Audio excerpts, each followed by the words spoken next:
우리를 가장 소중한 사람으로 매일 매 순간 품어주시는 우리 주님의 은혜와 평강이 우리 예배하시는 모든 성도님들 심령과 가정에 넘치시기를 축복합니다. 오늘 말씀의 제목이 십자가로 회복되는 성결입니다.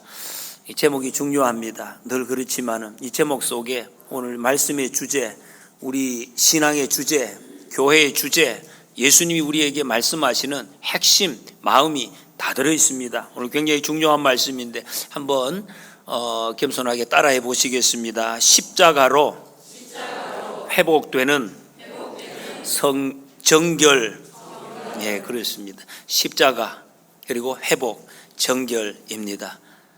우리가 정결하게 되는 방법은 십자가밖에 없습니다. 이 십자가로 정결하게 될 때에 내 영혼이, 우리 육신이, 우리 가정이, 교회가, 우리의 모든 삶이, 나라가 회복된다는 것을 예수님이 말씀하시고 교회를 통해서 증거하고 오늘 말씀의 주제가 또 말씀을 하고 있습니다. 제가 수시로 요 앞에 등산로에 다니는데 제가 매일 다니는 등산로에 어느 날 여기 보면 소나무가 여기 좀 있습니다. 아름드리 소나무. 제가 보기엔 적어도 한 100년 이상은 충분히 된 것 같습니다. 큰 소나무. 너무 멋져요, 소나무가.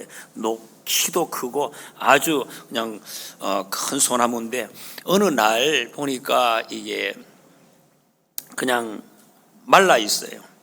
봄이 됐는데 초록색 그 이파리가 하나도 없는, 가지는 그대로 있으며 나무도 그대로 있고 가지도 그대로 있는데 이게 말라서 죽은 것입니다. 이게 보니까 나무 아래쪽에 작은 구멍들이 송송송 나 있었습니다. 제가 알아보니까 소나무 재선충이라는 충이 먹었다. 그 충은 나무에 들어가서 나무의 뿌리에서 올라가는 그 수분의 길을 막아버려요. 그래서 거의 짧은 시간에 순식간에 나무를 말라 죽게 하는 그 이제 충이었습니다. 아무리 크고 멋진 소나무 보기 좋습니다. 지금도 그대로 서 있어요. 그런데 죽었습니다. 속이 병드니까 그 우람하고 멋진 모습이 아무 소용없게 되었습니다. 생명이 없어졌다는 거죠. 아무리 커도 아무리 멋있어도 속이 병들면은 버티지를 못합니다. 오늘 민수기 우리 1장에서 4장에 보면 하나님께서 하나님의 나라를 만들어 가시는데 가장 먼저 하나님의 백성을 부르셨습니다. 하나님의 백성을 하나님의 군대라고 명명을 하셨습니다.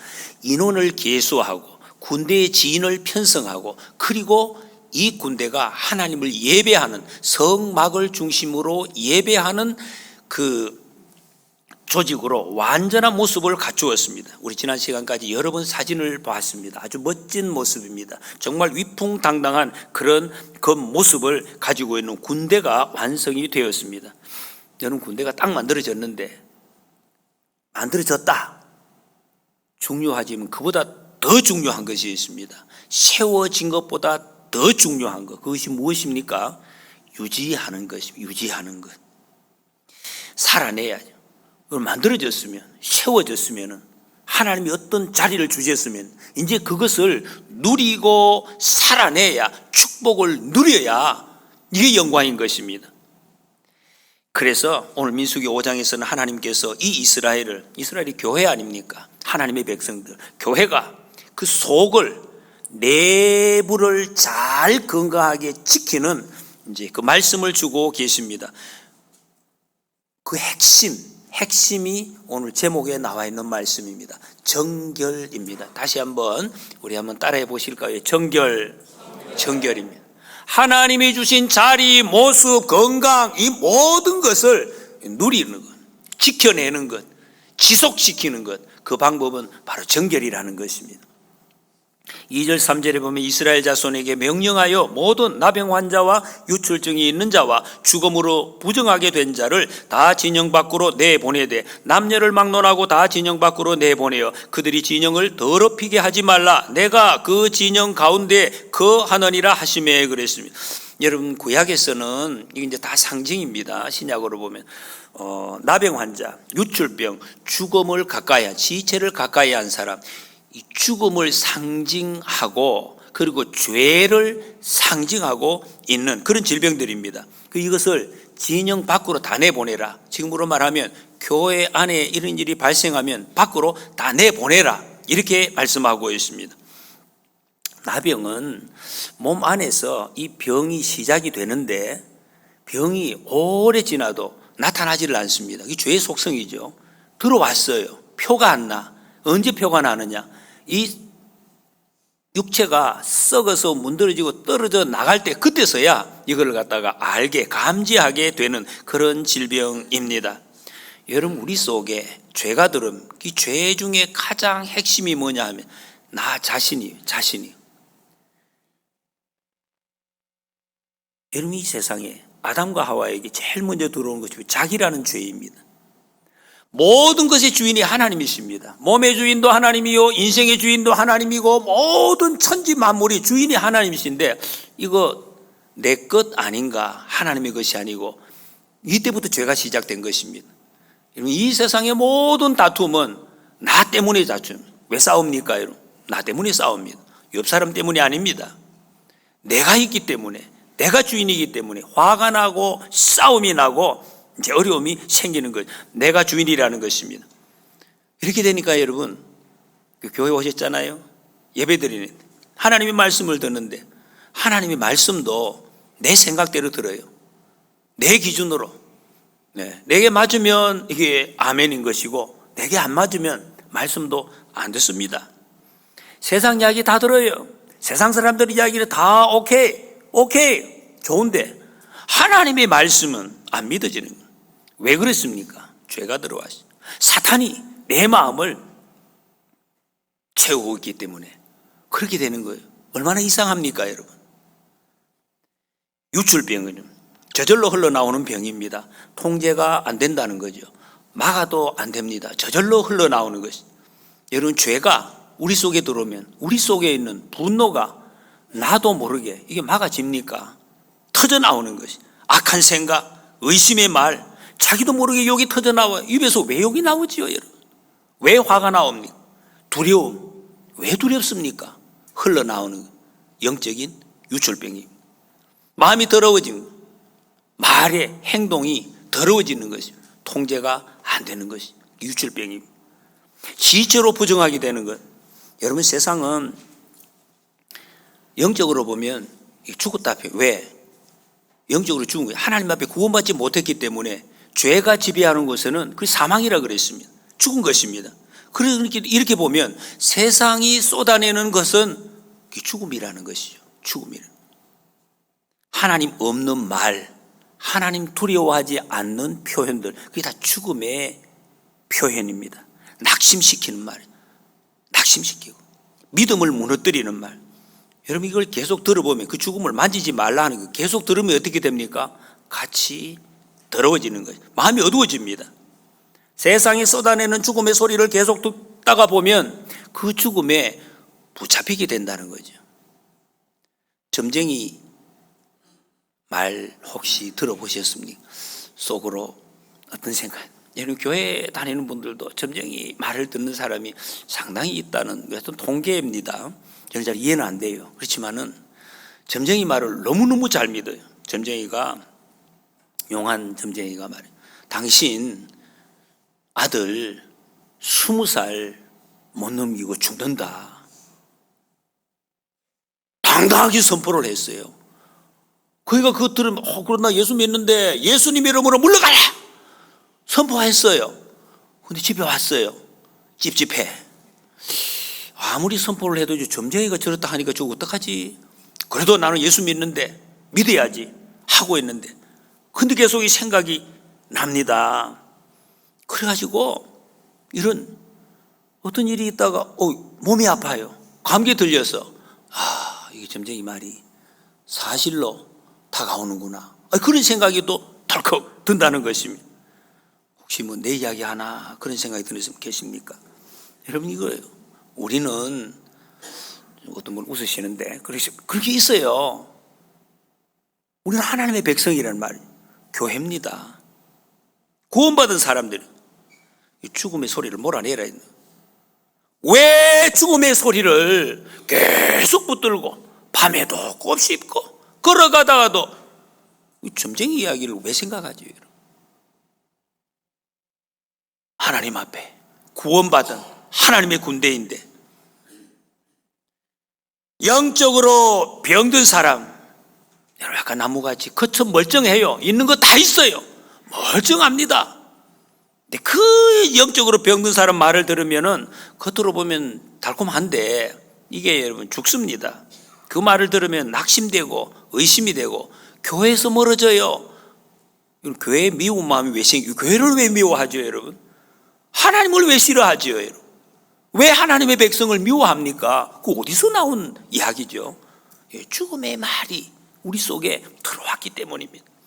여러분, 성경은 이런 사람을 한두 번 훈계한 후에 멀리하라 그랬어요. 아무리 멀쩡해도 여러분 영적인 분별을 잘 하셔야, 멀리하셔야 돼요.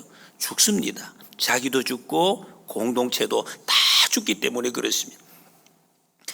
이스라엘 지인이 하나님께서 계신 곳이기 때문에 정결케 하라 말씀, 하나님이 계십니다. 여러분, 하나님은 모든 사람을 포용하십니다. 용서해 주시고 잘못해도 넘어져도 다 안아주십니다. 정말 안아주십니다. 그런데 죄가 있는 곳에는 하나님 안 계십니다. 그 죄가 몰아내라는 것입니다. 계실 수가 없습니다. 부정한 것을 용납하시지 않으신 거룩하신 하나님이시기 때문에 6절 7절에 보면 이스라엘 자손에게 이르라, 남자나 여자나 사람들이 범하는 죄를 범하여 여호와께 거역함으로 죄를 지으면 그 지은 죄를 자복하고 그 죄의 값을 온전히 갚되 5분의 1을 더하여 그가 죄를 지었던 그 사람에게 돌려줄 것이요 그랬습니다. 사람에게 지은 죄, 우리끼리 했다면 옆에 뭐 때린다든지 거짓말 이런 것들입니다. 근데 그것을 여호와께 하나님께 지은 죄 똑같다 이렇게 말씀하십니다. 왜 그랬습니까, 여러분? 아니 뭐 하나님, 나 옆에 있는 이 일인데 하나님은 무슨 거야? 나 하나님 사랑합니다. 그게 됐느냐 말이에요. 됩니까, 여러분? 안 된다. 사람에게 지은 죄도 하나님과의 관계에 영향을 절대적으로 미치기 때문에 그것이 바로 하나님께 지은 죄가 된다, 이런 말씀. 하나님 관계를 파괴시키기 때문에. 그래서 이것을 어떻게 하느냐? 하나님은 죄를 먼저 자복하라 그랬습니다. 여러분, 이거 조금 어렵기도 합니다. 왜 잘 안 하기 때문에. 죄 지었으면 자복해야 돼요. 하나님 잘못했습니다. 그리고 그 사람에게도 죄송합니다. 여러분, 갈수록 우리 사회에 사과가 없어져요. 내가 왜 잘못했는지 자꾸 이런 이야기가 막 정상 비슷하게 지금 되려고 하는데 무섭습니다. 여러분, 이것은 사과해야 돼요, 여러분. 자복해야 돼요, 여러분. 제가 이 말씀을 준비하는데 이거 연습을 교회에서 많이 해야 되겠다. 우리는 하나님 앞에 회개만 하다가 사람끼리는 안 하는 거 심각한 질병입니다, 여러분. 이거 죄송합니다. 제가 잘못했습니다. 제가 실수했습니다. 자복하는 것이 제일 먼저입니다. 그리고 말한다고 끝이 아니에요. 손해를 배상을 하는데 5분의 1을 더해서 이 말은 그 마음을 위로하는 것까지 적극적으로 감당하라는 것입니다. 이걸 일부러 값을 그냥 물리기 위한 형벌이 아닙니다. 죄의 값을 통해서 목적이 있습니다. 하나님께로 돌아오게 하는, 본래의 자리로 하나님께 돌아와서 마음껏 예배하고 하나님의 백성으로 살게 하시기 위한 것이 목적입니다. 은혜의 방법입니다. 만약에 손해를 입혔는데 사과할 사람이 없어졌어요. 그럴 수 있잖아요. 돌아가신다든지 멀리 이민을 없어졌어요. 그럼 어떻게 하느냐? 아이고, 나 이제 안 해도 되겠네. 아니에요. 해야 돼요. 어떻게? 가장 가까운 친척에게. 그 친척은 뭐 아주 또 은혜를 입는 거죠. 그렇게 하라는 거예요. 친척에게. 이 친척도 없어요. 만약에 잘 없겠지만 그렇게 됐을 때는 어떻게 하느냐? 포기하는 것이 아니에요. 하나님께, 제사장에게 가서, 요즘으로 말하면 목사에게 와서 그것을 갚아라, 하나님께 드리라는 것입니다. 이게 지금 뭘 말씀하고 있습니까? 죄는 그냥 덮어두면 안 된다.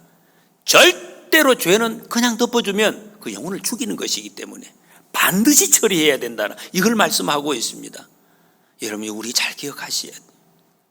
11절에서 31절에 보면 이제 계속 연결되는 말씀입니다. 조금 난해한 내용이 나옵니다. 부부 사이의 문제를 이야기하고 있습니다. 부부가 어떻게 해서 부부가 됐습니까, 여러분? 부부는 필요에 의해서 생겨난 것이 아닙니다. 사람들이 자꾸 오해를 하는데 내가 필요해서 아니에요, 여러분. 부부는 하나님이 지정하신 관계입니다. 하나님께서 만들어주신 관계. 이 철저히 계약에 의해서 세워진 관계가 바로 이 부부입니다. 그러니까 이 계약은 가장 중요한 것이 신뢰입니다. 신뢰가 깨지면 계약은 힘이 없습니다. 그리고 무엇보다 중요한 것은 성경에 이 부부, 남편과 아내를 교회와 그리스도의 관계로 비유를 하고 있습니다. 이 얼마나 중요한 관계입니까? 그러니까 그 관계 속에는 의심이 있을 수가 없어요. 의심이 있으면 안 돼요. 그럼 어떻게 되느냐? 이 부부 사이에 의심이 생겼을 때 해결하는 방법을 오늘 이렇게 말씀하고 있습니다. 보리가루 10분의 1을, 이건 뭐 굉장히 작은 어떤 것입니다. 10분의 1 에바를 가지고 남편이 아내와 함께 제사장 앞에 갑니다. 가서 거기에서 아내가 이제 머리를 풀고 그 다음에 이 소재물을 들고 있습니다. 그리고 제사장은 물을, 이게 여기 보면 의심의 저주의 물이다 이렇게 하는데 토기에다가 물을 담아가지고 그 흙에 있는 성소 밑에 있는 흙을 물에다가 집어넣어요. 여기다가 집어넣고 그리고 이 제사장이 들고 그 다음에 이 여인이 머리를 풀고 이것을 들고 맹세를 합니다. 저주의 맹세. 이 뒤에 읽지는 않았지만 내용이 있습니다. 만약에 네가 정말로 죄를 지었으면 너는 저주를 받고 배가 이게 나오잖아요. 뭐 부어오르고 넓적다리가 몸에서 떨어져 나가는 저주를 받을 것이다 하고 아멘 아멘 하라는 거죠. 아멘 아멘 하고 그리고 제사장이 이 소재물을 가지고 가서 제단에다가 한 움큼을 하나님께 드리고 그리고 나서 이 맹세를 쓴 종이 그 물을 이 물에다가 말아서, 이 말은 이 저주의 내용을 안에 집어넣는다는 것입니다. 그리고 이 물을 이 여인이 마시는 거예요. 만약에 이걸 마셨을 때에 이 여인이 죄를 짓지 않았다면은 멀쩡해요. 건강하게, 몸도 건강하고 다시 이제 출산할 수 있도록 회복이 될 것이다. 반대로 정말로 죄를 지었으면 여기 저주한 대로 다리가 떨어져 나가고 배가 부어오르고 저주를 받을 것이다. 이렇게 말씀하고 있습니다. 이 내용이 조금 이해가 어렵습니다. 이거 왜 여인을 이렇게 수치스럽게 더 만드나, 뭐 여인의 인권을 유린하나, 이렇게 요즘으로만 볼 수가 있습니다. 그러나 당시에 이 형편들은 그런 것이 아닙니다. 오히려 여성의 인권을 보호하는 그런 방법이라는 것입니다. 당시에 여인들은 사실은 어떤 한 인간으로서 그렇게 대우를 받지 못했습니다. 남자가 마음대로 버리고 마음대로 취하는 이런 환경이 되어 있었습니다. 그래서 만약에 결혼한 여인이 이혼을 하게 될 경우에는 생존 자체를 할 수 없는 그런 환경이었습니다. 그거를 보호하는 방법을 이렇게 지금 말씀을 하고 있습니다.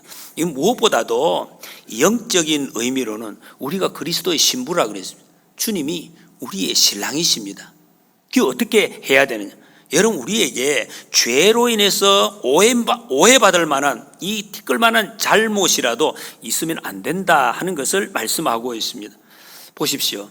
이런 절차를 지금 거치고 있잖아요. 이 절차를 거치면 여인 비참하죠. 이런 절차를 거치는. 그러나 그 남편도 비참하기는 마찬가지입니다. 똑같이 마음이 아주 아플 것입니다. 성경은 이스라엘 향한 하나님의 마음을 이렇게 묘사하고 있습니다. 하나님, 신랑 되신 하나님의 마음을. 하나님 마음이 어떻겠습니까? 깨끗했으면, 완벽하게 회복되었으면 하는 하나님의 간절한 마음, 이렇게 표현하고 있습니다. 하나님은 우리가 죄 때문에 조마조마한 마음으로 하루를 살기를 원하지 아니하십니다. 운전하다가 여러분 신호를 어기신 적 있으십니까? 저는 한 번도 없다 이런 말을 못 드리겠어요. 이게 이 신호를 어겼는데 딱 보니까 카메라가 있었던 것 같아요. 그 어떻습니까? 집에 돌아와서 마음이 정말 조마조마합니다. 야, 이것도 이게 뭐 좀 벌금 고지서가 얼마나 날라올란가 마음이 불편합니다. 왜 그렇습니까, 여러분? 잘못을 했는데 그 잘못이 끝이 안 나거든요. 끝이 안 나. 아무도 본 사람은 없는 것 같아요. 근데 끝이 안 나요. 마음속에 계속 남아있다는 것입니다. 여러분, 숙민닫고 사라지는 것이 아닙니다. 그것이 사람의 마음을 붙잡고 불안하게 만든다는 것입니다. 여러분, 우리가 그리스도의 신부인데, 예수님의 신부인데, 신부가 다른 곳에 마음을 빼앗기고 살아간다? 어렵다. 너무나 고통스럽다. 그런 말입니다. 너무나 힘들어요. 관계도 건강하지 못하고 자기도 건강하지 못하고, 그게 사실은 사는 것이 사는 게 아니에요.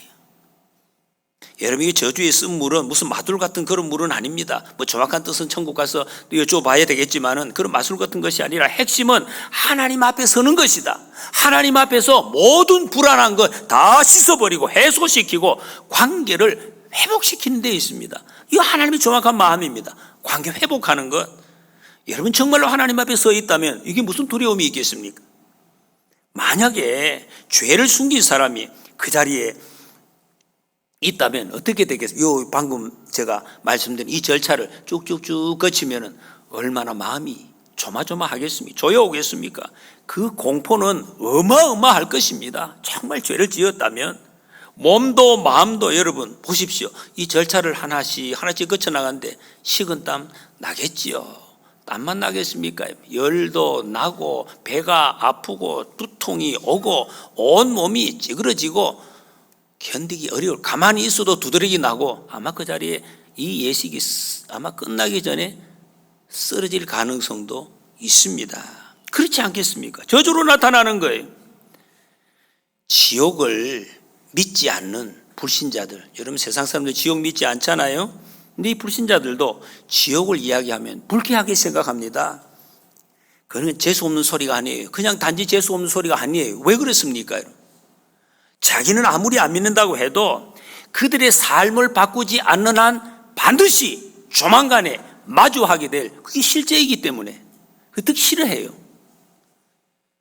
벌쩍벌쩍 댑니다. 설사 죄를 지어도 왜 의심하느냐, 또 뭐 난리를 칩니다. 사람들이 오히려 추악한 죄를 지어도 아무렇지도 않게 공지기도 나가고 큰 소리 치는 사람 오히려 좋게 보는 그런 경우도 있습니다. 여러분, 그러나 성경은 그 죄는 결국에 확실한 종결입니다. 자기도 죽게 하고 공동체를 망하게 하는 그 핵심이다, 이렇게 말씀하십니다. 여러분, 이렇게 해서 이 이제 과정을 거쳤는데 아무런 해도 일어나지 않으면 이 여인이 깨끗하다 하는 것이 증명이 되는 것입니다. 그러면 여인에게도 기쁜 일이지만 무엇보다 남편에게 더 큰 기쁨입니다. 큰 기쁨이 오는 것입니다. 서로의 마음이 편안해지고 사랑과 신뢰가 회복되고 든든하게 이제 세워지는 것입니다. 하나님께서 왜 이렇게 이 관계, 신뢰를 중요하게 보시는가 하는 거, 왜 그렇습니까, 여러분? 다시 말씀드려요. 여러분, 하나님은 우리가 의심하면서 사는 것 절대로 원치 않으시기 때문에, 우리가 사랑하고 신뢰하며 살아가는 것, 이것을 하나님이 너무너무 기뻐하신다. 왜 그렇습니까? 하나님이 처음에 우리 인간을 창조하실 때 이렇게 살라고 창조하셨기 때문에 창조의 목적입니다. 그래서 여러분, 우리 사이의 신뢰가 하나님의 축복, 사랑을 유지하는 신뢰 유지, 이게 바로 통하는 말씀입니다. 그리스도의 신부인 우리가 예수님 앞에서 숨길 수 없는 것, 이 깨끗한 마음으로 살아가라는 것입니다. 여러분, 예수님께서 이 지혜에는 장성한 사람이 되고 악에는 어린아이와 같이 되라, 그렇게 말씀하셨습니다. 어린아이와 같이. 좀 전에 아까 우리 꿈미부에서 예배드리면서 우리 아이들과 그런 말씀을 나누었습니다. 오병이어 제가 설명을 하면서 꿈미 친구들에게 예수님께서 오병이어 제자들에게 작은 오병이어 이거 가지고 제자들에게 이거 주면서 저 수많은 사람들에게 나누어주라 했어요. 그래서 제가 질문했어요. 우리 학생들에게, 이거 우리 제자들이 예수님 이 말씀 들으면서 어떤 마음을 가졌을까요? 라고 질문을 했더니 우리 꿈이 친구가 그런 대답을 하더라고요. 어떤 대답을? 그대로 해야지요. 안 믿어져요.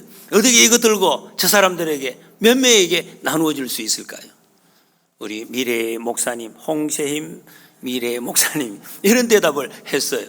그냥 해야지요. 어린아이의 마음입니다. 여러분, 우리가 주님 앞에서 숨기지 않으면, 깨끗하면 기적이 일어났잖아요. 기적이 다른 것이 아니에요. 거기에서 그들의 손을 통해서 예수님의 기적이 나타났다는 것입니다. 여러분, 그런데 이 복잡한 모든 이 죄의 문제, 이것은 이제 지금 신약 시대에는 예수님 안에서 깨끗하게 다 해결이 되었습니다. 얼마나 놀랍습니까? 예수님께서 갈릴리에서 한 나병 환자에게 손을 대시었습니다. 손 대면 더러워지는데 예수님 손을 대시, 내가 원하노니 깨끗함을 받으라 했더니 깨끗하게 되었습니다. 12의 혈루증 앓던 여자가 있었습니다. 유출병입니다. 예수님의 옷에 손을 대했을 때 예수님이 불결해진 것이 아니라 깨끗이 나았습니다. 따라 내 믿음이 너를 구원하였으니 평안히 가라. 네 병에서 놓여 건강할지어다 말씀하십니다. 누가복음 7장에 나인성 과부 죽은 아들 상녀가 지나가는데 예수님께서 거기에 손을 대셨습니다. 그때 예수님이 불결해지신 것이 아니라 죽은 아들이 살아났습니다. 요한복음 4장에 불결한 여인이 나옵니다. 예수님께서 남편 5이 있는 이 부정한 여인을 일부러 찾아가셨습니다. 찾아가셔서 복음이 되어주시고 의심하지 않는 남편이 신이 되어주셨습니다. 여러분, 하나님 앞에 정결하게, 사람 앞에 진실하게 살도록 예수님께서 회복을 시켜주셨습니다. 이제 우리는 예수님 안에서 정결하게, 신실하게 살 수 있게 되었다는 것입니다. 왜? 예수님께서 다 이루셨기 때문에. 예수님께서 다 이루셨기 때문에. 요한복음 16장 31절에 이것을 너희에게 이르는 것은 너희로 내 안에서 평안을 누리게 하려 함이라. 세상에서는 너희가 환난을 당하나 담대하라. 내가 세상을 이겼노라. 여러분, 우리는 더 이상 이 구약시대처럼 율법 아래서 조마조마하게 살 필요가 없어진 사람입니다. 예수님의 은혜 안에 있기 때문입니다. 그래서 여러분, 하나님은 우리에게 십자가 바라보라고 말씀하십니다. 예수님이 다 이루어 놓으신 그 십자가를, 그래서 여러분 십자가 바라보라, 십자가 바라볼 때 회복이 된다, 이렇게 말씀하시는 것입니다. 여러분, 예수님 믿고 따라가면 죄에 끌려가지 않습니다. 정결하게 살 수 있는 힘, 새로운 삶을 주님이 주시는, 그래서 이 사순절은 다르게 말하면 회복의 절기라고 할 수가 있습니다. 여러분, 이 사순절에 예수님 십자가 꼭 붙드시기 바랍니다. 십자가 붙들면 우리 정결하게 됩니다. 그리고 사랑과 기적이 우리를 통해서 나타날 것입니다. 예수님 안에서 참 평안과 기쁨을 누리는 우리 모두가 되시기를 축복합니다.